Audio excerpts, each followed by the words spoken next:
Olá, amiguinhos! Sejam bem-vindos ao nosso canal aqui no YouTube, Professor Alan Carlos, tá bom? Estou aqui para poder passar tudo que é essencial para a aprovação de vocês quanto à disciplina de Química. Eu prometo a vocês que tudo que é essencial, do básico até o avançado, você encontrará aqui na nossa plataforma, tá bom? Sou um professor que não gosto de bater muito papo. Essas curiosidades, para falar um pouco mais da minha pessoa, do profissionalismo, tudo isso você pode acompanhar pelo meu Instagram, Professor Alan Carlos. Só dá uma olhada aí embaixo na legenda que você vai encontrar, tá bom? Antes de começar as conversinhas, as brincadeirinhas, que quadro torto é esse? Tá subindo ladeira? Turma, eu tenho uma dificuldade muito grande quanto à parte escrita, a parte organizacional. Mas eu prometi que eu não deixarei de gravar minhas videoaulas, não deixarei de lançar meu canal no YouTube por conta disso, tá bom? Então, vamos lá.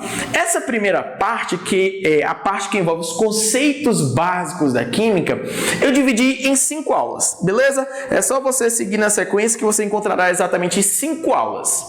A primeira é destinada a estudo da matéria e suas transformações.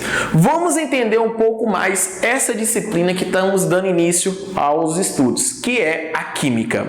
Bom, beleza. Elan, que disciplina chata. Não é chata, meu irmão, não é chata, eu te garanto. Você vai começar a gostar dela a partir de agora. A Química é uma ciência que estuda a matéria e suas transformações, beleza? Bom, e o que é matéria? Vale a pena lembrar que matéria é tudo aquilo que possui massa e ocupa um lugar no espaço. Top! Quando falamos de matéria, eu acho super válido, pois eu já encontrei em alguns vestibulares os termos corpo e objeto. Beleza? Vamos recapitular? A Química é uma ciência que estuda a matéria e suas transformações. A matéria é tudo aquilo que possui massa e ocupa um lugar no espaço. 2 termos que é comum vocês encontraram, o termo corpo e objeto. O que se trata o corpo e o objeto? O corpo é uma porção delimitada da matéria, é uma fração da matéria. Como assim? Como assim? Então, vejamos, a árvore. Pegue como exemplo uma árvore. A árvore toda. Se você pegar um pedaço dessa árvore, um pedaço de madeira, esse pedaço de madeira representa aquela árvore. É uma porção delimitada da matéria. Essa porção delimitada da matéria recebe o nome de corpo. Beleza? Mas se você pega aquela madeira e transforma ela em uma mesa, em uma cadeira, ou seja, aí agora eu tenho algo para finalidade humana. Isso é retratado como objeto. Então, Química, uma ciência que estuda a matéria. A matéria é formada por pequenas partículas denominadas de átomos. Na nossa aula de modelos atômicos, vamos falar um pouco mais a respeito desse termo, tá bom? Quando vários átomos iguais se unem, formará o que chamamos de elemento químico. Olha a sequência. A sequência é essencial para seu entendimento. Química é uma ciência que estuda a matéria e suas transformações. A matéria é constituída por pequenas partículas denominadas de átomos. Quando átomos iguais se unem, formará o que chamamos de elemento químico. Elan, como assim? Quando vários átomos de ferro se unem, formará o elemento químico ferro. Belezinha? Bom, aí agora vamos para o seguinte. Quando elementos químicos iguais ou elementos químicos diferentes se unem, formará agora as substâncias. Substâncias que podem ser uma substância simples ou uma substância composta. Elan, recapitula aí. Qual a diferença de uma substância simples para uma substância composta? Vejamos. Uma substância simples é aquela que é formada por apenas um elemento químico. Por exemplo, a molécula de hidrogênio, a molécula de nitrogênio, a molécula de oxigênio, os gases nobres. Ou seja, aqui eu só tenho um elemento hidrogênio, aqui eu só tenho um elemento nitrogênio, apenas um só elemento. Quando temos substâncias com a combinação de pelo menos dois ou até mais elementos, podemos ter agora uma substância composta, como por exemplo o H2O, o CO2, o NaCl. Tio Elan, por que você colocou um asteriscozinho aqui na água e um asteriscozinho aqui no NaCl? Vejamos, eu quero que vocês tenham cuidado no contexto que pode cair essas substâncias na sua prova, no seu vestibular, belezinha? A água é uma substância que, pela sua natureza química, ela é uma substância composta, porque ela é formada por um átomo de hidrogênio e um átomo de oxigênio. Mas cuidado, se no contexto da sua questão estiver, por exemplo, se referindo à água que bebemos, vale a pena lembrar que a água que bebemos, uma água potável, ela é uma água mineral.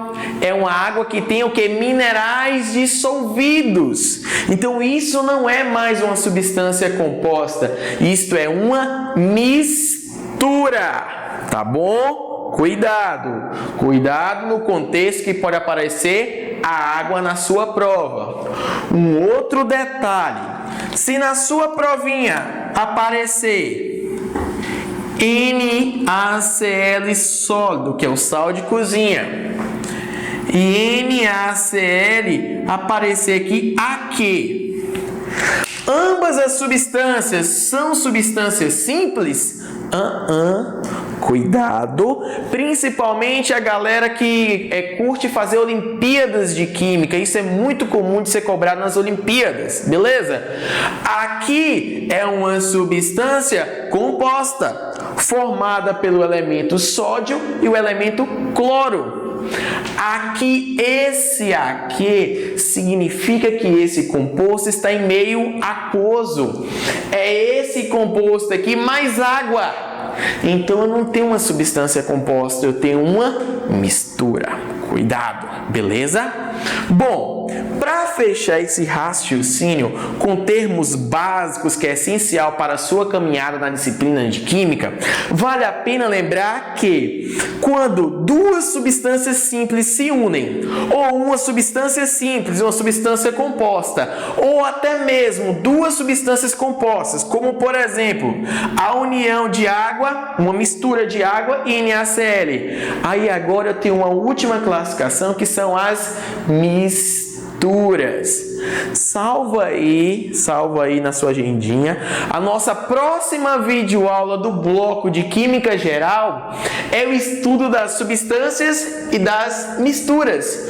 Nesse momento estamos apenas trabalhando com os conceitos.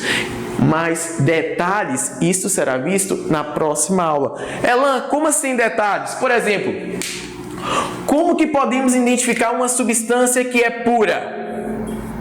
Uma substância que é pura, por exemplo, tem temperatura de fusão e temperatura de ebulição bem definidos. Por exemplo, a água. A água, se ela estiver pura, a nível do mar, ou seja, a 1 atm, ela tem um ponto de fusão de 0 graus e o ponto de ebulição de 100 graus. São valores bem definidos, mas isso só acontece se for uma substância pura. Se for uma mistura, esses valores não são tão bem definidos assim, mas isso fica para o próximo bloco. Por exemplo, no próximo vamos falar de misturas que são homogêneas, misturas que são heterogêneas, heterogêneas, misturas eutéticas e azeotrópicas. Aqui a ideia é que você saiba diferenciar substância simples, substância composta e misturas a termos de conceitos. Belezinha? Antes de passarmos para a última parte desse bloco, vamos tocar em outro termo que se chama atomicidade. A atomicidade é o que se refere à quantidade de átomos na substância. Por exemplo, qual a atomicidade da molécula de hidrogênio? A atomicidade é 2, porque temos 2 átomos de hidrogênio. Qual a atomicidade do neônio, que é um gás nobre? 1, porque só tem um neônio. Vai, Alan, continua que eu estou entendendo. O ozônio. O3. A atomicidade do ozônio é 3. Beleza? Então vale a pena lembrar desse conceito. Beleza? Tio Alan, dá aquela recapitulada antes de você fechar a alotropia. Vamos lá. Só para recapitular, química é uma ciência que estuda o quê? A matéria e suas transformações. Quando temos uma porção delimitada da matéria, é denominada de corpo. E quando essa porção delimitada sofre uma ação humana e vira algo de utilidade, é denominada de objeto. A matéria é constituída por pequenas partículas, denominada de átomos. Quando vários átomos iguais se unem, formará o elemento químico. Quando vários elementos químicos se unem, formará vários, pelo menos 2, formará as substâncias que podem ser simples, aquelas formadas por um só elemento, e substâncias compostas, que são aquelas formadas por pelo menos 2 elementos. Quando eu tenho combinações de substâncias, eu passo a ter uma mistura. Belezinha? Anotou aí? E para fecharmos esse primeiro bloco, vamos falar do fenômeno de alotropia. Costuma cair bastante nos vestibulares, tá bom? Qual o conceito, qual o significado do termo alotropia? Alotropia significa o quê? O mesmo elemento químico dá origem a vários tipos de substâncias simples diferentes. Tio Elan, joga no popular para poder ficar mais claro. Turma, é o seguinte, um mesmo elemento químico é capaz de formar substâncias diferentes. Os 4 principais casos de alotropia são a alotropia do carbono, a alotropia do oxigênio, a alotropia do fósforo e a alotropia do enxofre. Esses são os 4 principais casos. Quem são os alótropos do carbono? Carbono grafite, carbono diamante, carbono fulereno 60 e assim sucessivamente. Mas esses são os principais. São os chamados alótropos do carbono. São substâncias simples diferentes entre si, mas que são todas elas formadas unicamente por carbono. Assim como os alótropos do oxigênio, eu posso ter o oxigênio molecular, que é o O2, e posso ter o ozônio, que é o O3. São substâncias simples diferentes, mas que são formadas unicamente por oxigênio. Eu tenho os alótropos do fósforo, fósforo vermelho, fósforo branco, e os alótropos do enxofre, enxofre rômbico e enxofre monoclínico. Nesse exato momento você deve estar se perguntando: qual a ideia de você ter escrito isso aqui? Qual a ideia? Por que ela fez isso aqui? E por que tem esses asterísticos em alguns alótropos? Vejamos esses 2 casos. Bom, primeiro, a diferença entre os alótropos, a diferença entre, por exemplo, grafite e diamante. Grafite e diamante são formados pelo mesmo elemento, carbono. apresentam as mesmas características químicas. A principal diferença entre esses dois alótropos se dá pela estrutura cristalina desses compostos.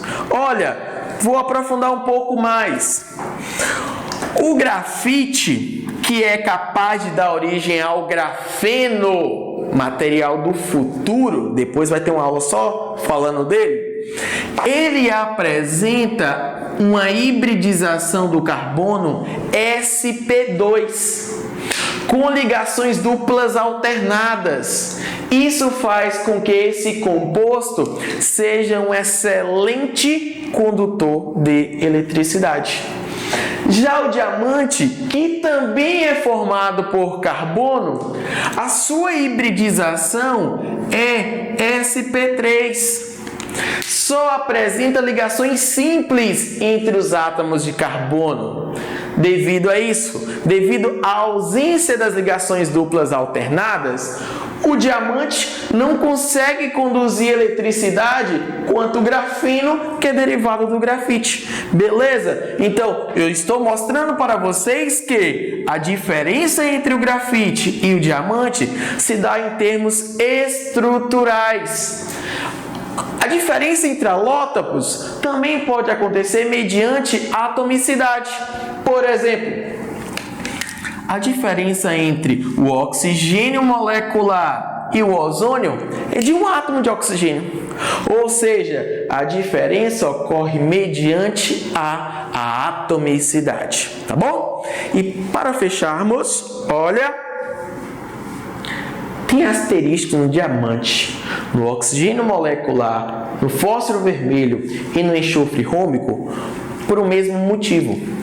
Entre as espécies, entre os diferentes alótopos para cada elemento químico, tem-se aquele que é mais estável. O alótropo mais estável é consequentemente o mais abundante da natureza. Então, entre todos esses alótopos mencionados, o alótropo do carbono, que é o mais estável, beleza? Vou apagar aqui que não é o diamante, desculpa. Quem sabe faz ao vivo. O alótropo mais estável da substância do carbono, do elemento químico carbono, é o grafite. O alótropo mais estável do oxigênio é o oxigênio molecular. O alótropo mais estável do fósforo é o fósforo vermelho. O mais estável do enxofre é o enxofre rômico. Consequentemente, se essas são as substâncias mais estáveis, elas são as mais abundantes que você encontrará na natureza, tá bom? Espero que você tenha gostado. Não deixe de curtir o nosso vídeo, de comentar, fazer perguntas, nos seguir nas redes sociais. Professor Alan Carlos, você vai encontrar a descrição abaixo desse vídeo e te encontro em seguida na próxima videoaula. Valeu!